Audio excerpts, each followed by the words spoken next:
हमनी के संस्कृति, हमनी के संस्कार सदा रहे हमनी के साथ। भारत के महान ग्रंथ और काव्य सब के संपूर्ण संकलन सब्सक्राइब करें तिलक।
भौजी के ना पहचानला?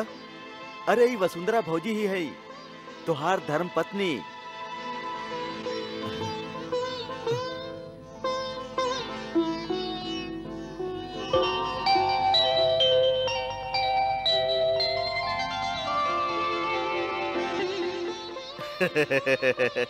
तो के विश्वास नहीं किया उतना? ये तो सब माई लक्ष्मी के चमत्कार है। वहाँ के स्वयं प्रकट होके भौजी के चिरियौना होके के वरदान दिले हैं।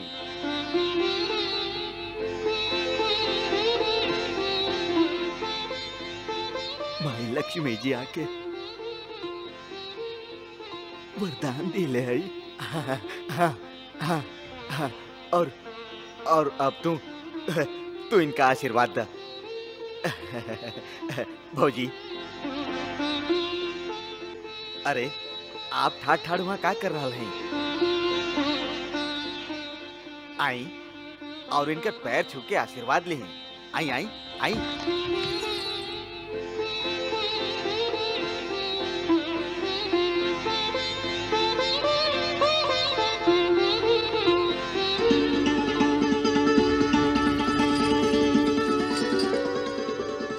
सौभाग्यवती होखा।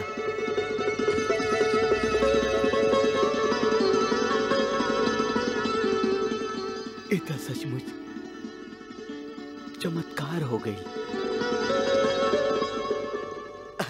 अरे अरे तोरा जाए के बाद इमा कैसन कैसन चमत्कार भइल पूछा मत।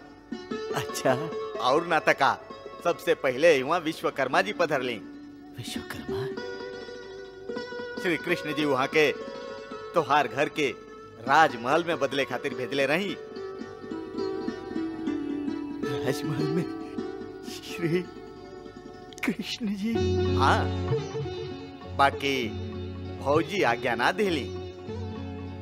कहली कि हमार स्वामी ए बस्ती के घरे घरे जाके भिक्षा ले ले हैं। बहुत उपकार बा सबके।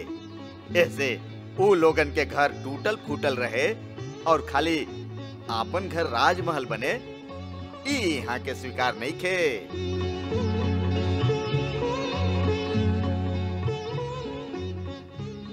वाह वसुंधरा वाह।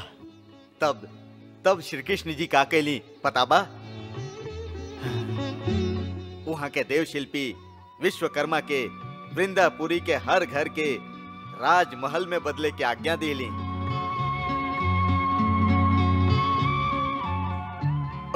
ओहर देखा, ओहर बस्ती के ओरी।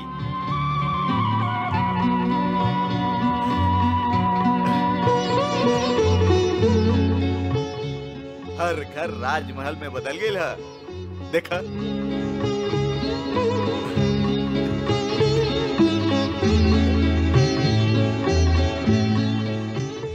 हर घर राजमहल बन गई।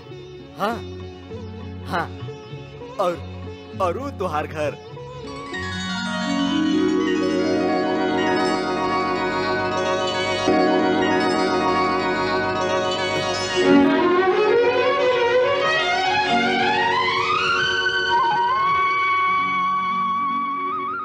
सबसे बड़, सबसे वैभवशाली श्री कृष्ण के राजमहल जैसन। श्री कृष्ण जैसन राजमहल? अरे अबू महल कहवा, मंदिर है मंदिर। माई लक्ष्मी जी आपन दिव्य चरण चिन्ह छोड़ले हैं वहां पर। प्रभु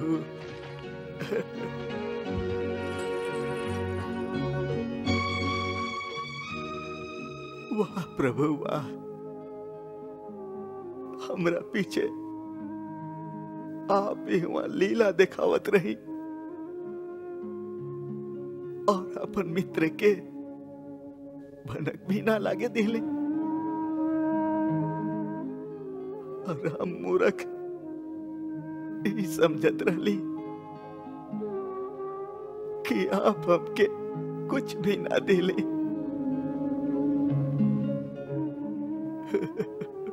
क्षमा करी प्रभु,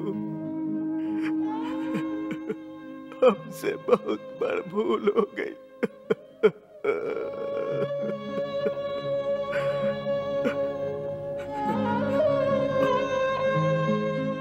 बाकी एकरा में सब दोष हमार नहीं खे। ओ मुरली मनोहर है ना, ओ पता ना का नाप शनाप बगत रहे। प्रभु ओकरो क्षमा कर दे। अब ओ का जाने आपके अपार लीला के। देवी, भक्तराज सुदामा के ए भोलापन के ता स्वयं हम भी भक्त हैं। और हम हूँ तई रहे वसुंधरा और वृंदापुरी के काया पलटे के कथा।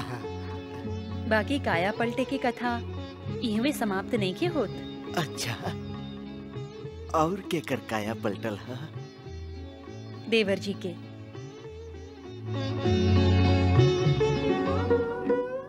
चक्रधर के?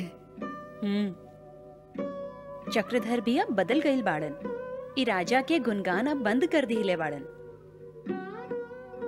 अच्छा, राजा एह बार इनका भी उहे दंड दिले रहन जे आपके दिले रहन। देवर जी भी खाली ईश्वर के ही गुणगान करेलन। वाह वाह मित्र वाह, वाह वाह मित्र वाह।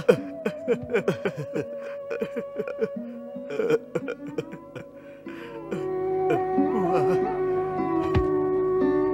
हमारे चक्रधर।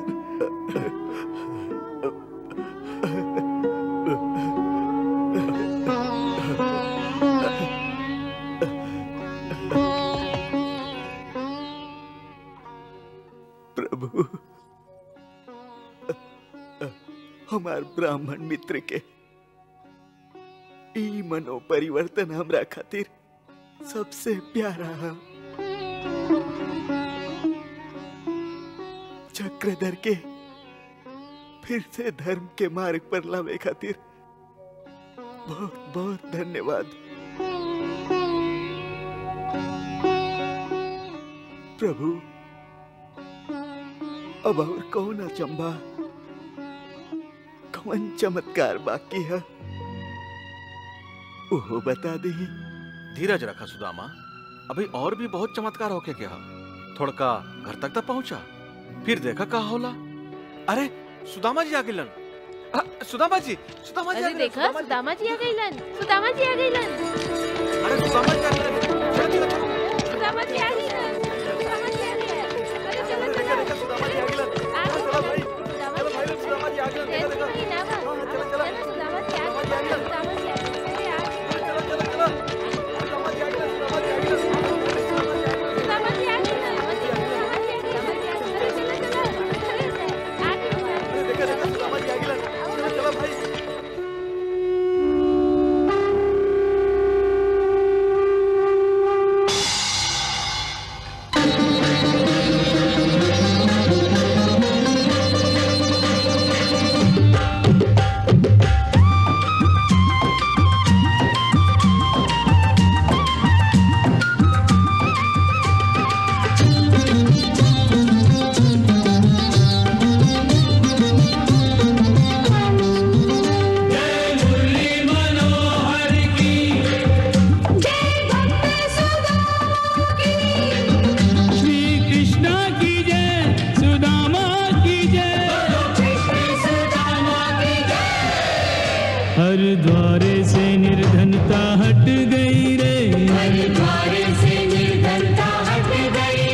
सबकी झोली भर गया शाम सलोना। तेरी पुण्याई जन जन में बट गई रे। तेरी पुण्याई जन जन में बट गई रे। हर आंगन की काया पलट गई रे। सारी नगरी की काया पलट गई रे।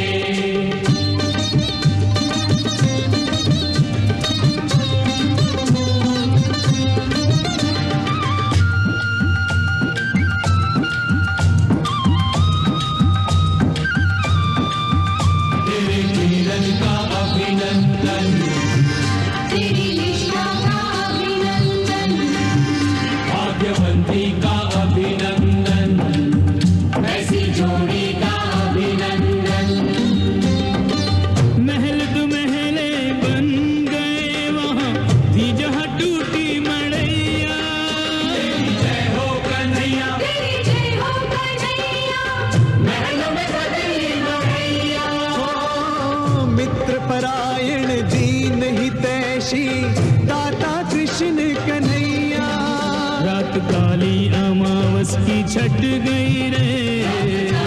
अमावस की छट गई रे। हर आंगन की काया पलट गई रे। हर आंगन की काया पलट गई रे।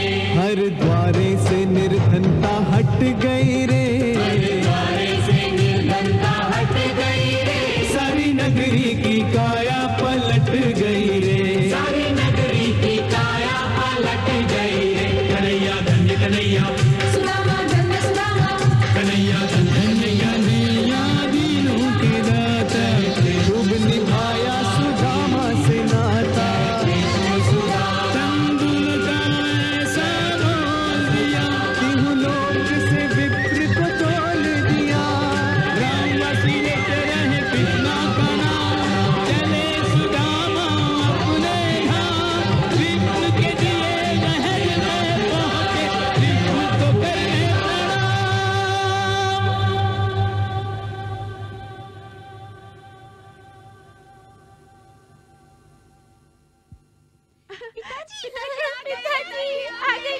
पिताजी, अरे आगे पिताजी, पिताजी, पिताजी, पिताजी,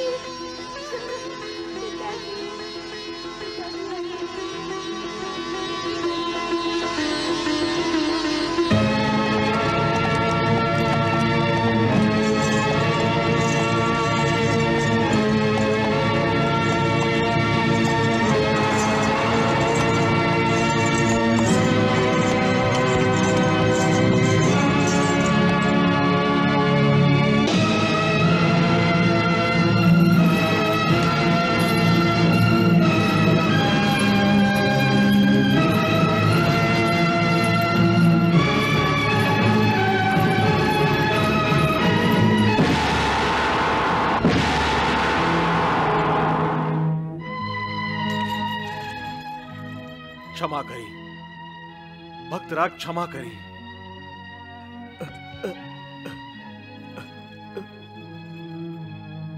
ई का राजन, आप एगो गरीब के कुटिया पर एह तरह पधारी और सगरे नगरवासी लोग के सामने पैर पकड़ी, ई आपके शोभा नहीं खे देत। जौन चरण की धुरी से वृंदापुरी के भाग बदल गए, हम उहे चरण के धुरी अपन माथा से लगा के अपन भाग बदलल चाहत हई। हम आपके प्रति जे अन्याय और अत्याचार कैले रही, ओकरा खातिर हम क्षमा मांगत हई। हमके क्षमा कर दी। ना ना राजन, आपके क्षमा मांगे के कोनो जरूरत नहीं के। हम देख रहा हैं आपके मन में पश्चाताप के अग्नि जल रहा है। ए अग्नि में सगरे पाप भस्म हो जाला। आई राजन, आई।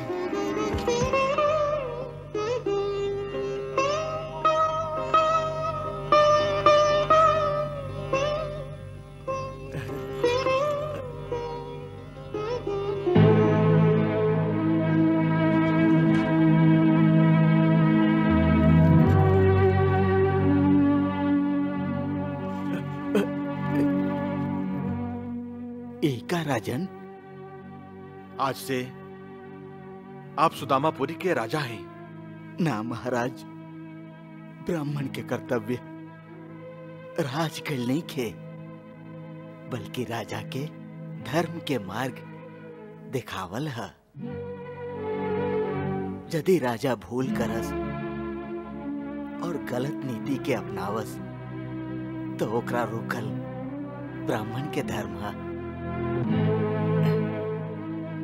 ये राज्य आपके है, राज आप ही करब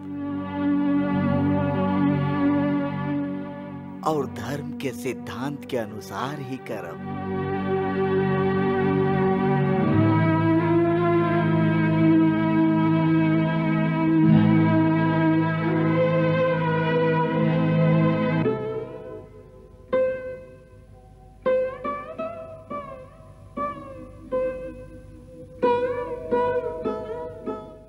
ठीक है, आज से आप ही हमार मार्गदर्शन करब।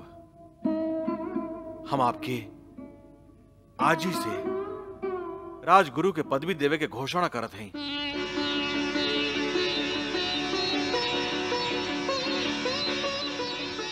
बोला राजगुरु सुदामा के, बोला राजगुरु सुदामा जी के, बोला राजगुरु सुदामा जी के।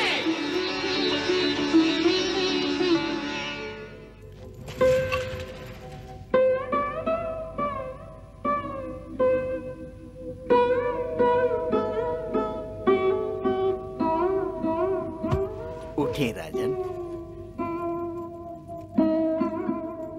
कल्याण होके।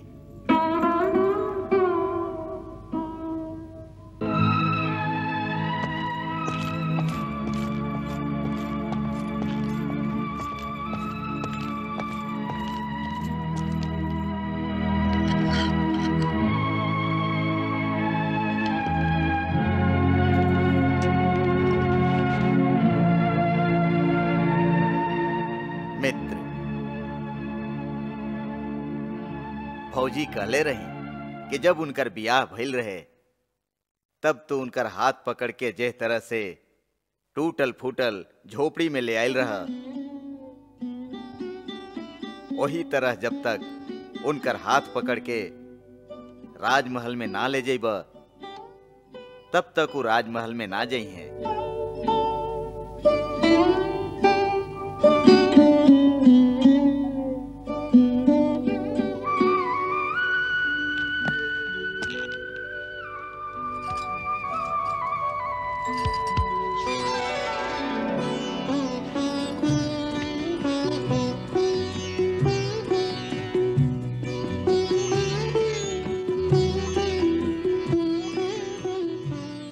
चला अपन नया घर में चला।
ईश्वर, हे हमार संकट मोचन, हमके दर्शन चाहत रहे, दर्शन मिलल। वसुंधरा के धन चाहत रहे, ऐसे ओकरा धन मिलल। हमार आपसे खाली एगो विनती है, हमारे वैरागी मन के धन दौलत के लालच से बचौले रखब, मोह माया के जाल से हमेशा बचा के रखब। हमारा आपसे खाली ये विनती है,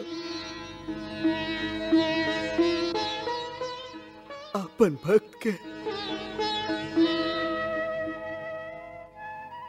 अंतिम विनती के स्वीकार करी। प्रभु सुन लेना, हमार विनती के स्वीकार करी, स्वीकार करी।